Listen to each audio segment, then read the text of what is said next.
In this lecture, we are going to work on the page header block. Currently, I'm viewing the page for a category. At the top of the page, we have a gray bar stretching from side to side.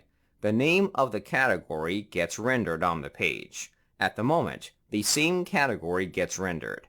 We should modify this section to dynamically display the current category. As you can imagine, we must use server-side rendering to accomplish this behavior. However, there will be a twist. I think the page header can be applicable to various pages. Let's give clients the option of modifying the text. If they want to display a category, we will add an option to enable this behavior. Let's get started. As usual, we need to create the files for the block. After doing so, the block can be registered. Switch over to the editor. Inside the source/blocks directory, create a folder called page header. So far, we've created 2 blocks. Hopefully, you have a good understanding of how to start a block. To prevent the course from becoming repetitive, I'm going to start providing starter files for our blocks. In the resource section of this lecture, I provide a link to the starter files for the page header block. Here's what I want you to do. I want you to create the files listed on this page. They should be added to the page header folder. There is a total of 3 files called block.json, index.js, and main.css. Along with each file, grab the code for the file. I want you to pause the video and give it a try. I'm going to do the same as well. Good luck! Welcome back. I have successfully created the files for our block. Hopefully, you are able to do the same. Let's quickly review the files. Starting with the block file, we have a typical configuration object. The name of the block is called Udemy Plus Page Header. There's nothing else worth saying. Let's switch over to the index.js file. Inside this file, we are registering the block with the register block type function. The name has been grabbed from the block file. Inside the object, we are adding the custom icon and edit function. The return value from the function is a fragment element with a div tag. On the div tag, we are spreading the block props object. In a future lecture, we are going to add options in the sidebar, hence why the fragment element has been added. That wraps up the files. It's nothing you haven't seen before. Let's move on to registering the block with PHP.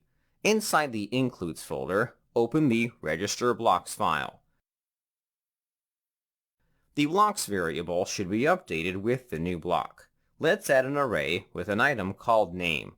Our new block will be called page header. Next, we are going to add the options items to the array. As mentioned earlier, our block is going to be rendered on the server. Therefore, we must provide the function's name responsible for rendering the block.